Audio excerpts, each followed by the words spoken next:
Fry noodles எப்படி செய்யலாம் பார்க்கலாம். அதுக்கு வந்து நூடுல்ஸை வந்து ஆஃப் ஸ்டேஜில் பாயில் பண்ணி வச்சுருக்கு. அந்த நூடுல்ஸ் எடுத்துவாங்க. அந்த நூடுல்ஸ் கூட இப்போ வந்து 2 டேபிள் ஸ்பூன் அளவு கார்ன்ஃப்ளவர் மாவு போட்டு நல்லா மிக்ஸ் பண்ணிக்கோங்க. இதை வந்து ஃப்ரை பண்ணணும்.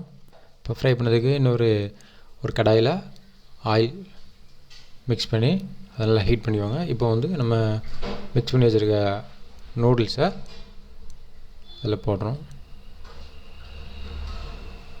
ஒரு நூடுல்ஸ் வந்து ஒரு 2 மினிட்ஸ் நல்லா ஃப்ரை பண்ணுவாங்க. நல்லா ஃப்ரை ஆனால் நல்லா மொறுன்னு வந்துடும். பார்த்திங்கன்னா நல்லா ஃப்ரை ஆகிட்டுருக்கு.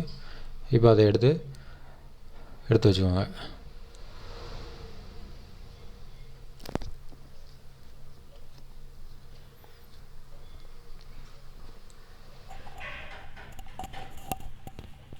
பார்த்திங்கன்னா ஃப்ரை பண்ண நூடுல்ஸ் எடுத்து வச்சுருக்கோம்.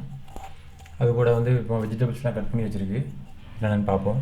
வந்து கேபேஜி, அப்புறம் ஒரு ஆனியனு, ஒரு கேரட், அப்புறம் வந்து கேப்சிகம்.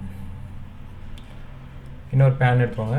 அதில் ஆயில் பண்ணிட்டு ஒரு எக்கு, அதுக்கப்புறம் இப்போ வெஜிடபிள்ஸ் எல்லாம் மிக்ஸ் பண்ணுறோம். ஆனியன், கேபேஜ், அப்புறம் கேரட்டு, கேப்சிகம் இதனாலையும் போட்டு நல்லா மிக்ஸ் பண்ணுங்கள்.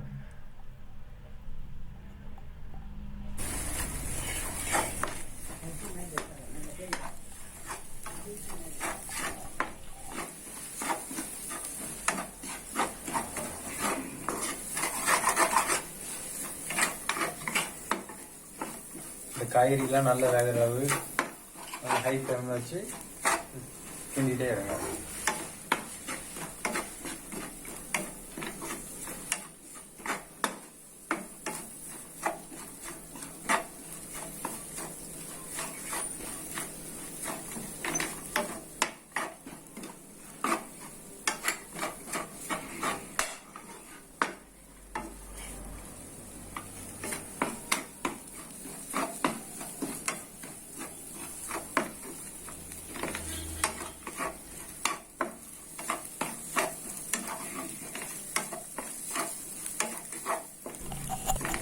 பார்த்தீங்கன்னா வெஜிடபிள்ஸ்லாம் நல்லா ஃப்ரை ஆகிட்டுருக்கு.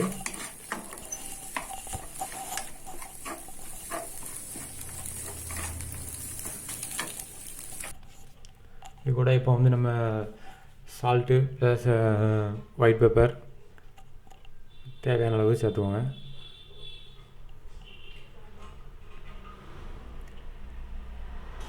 அந்த ஸ்டேஜில் நம்ம பொரிச்சு வச்சுருக்க நூடுல்ஸை வந்து உள்ளே சேர்க்குறோம். நூடுல்ஸ் வந்து நல்லா ரொம்ப ஸ்டிஃபாக இருக்கும். நல்லா பொரிச்சு வச்சதுனால இப்போ வந்து அது கூட வந்து இந்த காய்கறியெல்லாம் நல்லா மிக்ஸ் ஆகிற அளவு நல்லா மிக்ஸ் பண்ணுறோம்.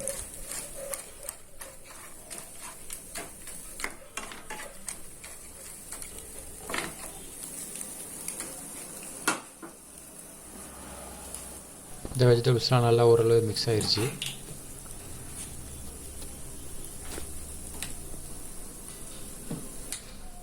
இப்போ பார்த்திங்கன்னா சாஸஸ் சேர்க்குறோம்.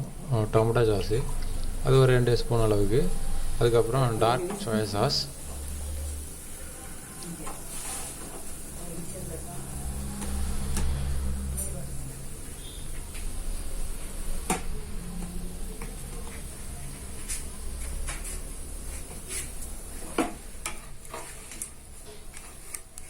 இது வந்து ட்ரையாக தான் இருக்கும். இது கொஞ்சம் நல்ல ஹை ஃப்ளேமில் வச்சு இப்படியே டோஸ்ட் பண்ணிங்கன்னா இப்போ சுவையான ஃப்ரை நூடுல்ஸ் ரெடி ஆகிரும். லாஸ்ட் ஸ்டேஜில் கொஞ்சம் கோரியண்டர் லீஃப் போட்டு இறக்கி எடுத்திங்கன்னா சுவையான ஃப்ரை நூடுல்ஸ் ரெடி. ட்ரை பண்ணி பாருங்கள். எப்படி இருந்துச்சுன்னு கமெண்ட் பண்ணுங்கள். சேனலை பிடிச்சிருந்தால் லைக் பண்ணுங்கள், சப்ஸ்கிரைப் பண்ணுங்கள், ஷேர் பண்ணுங்கள்.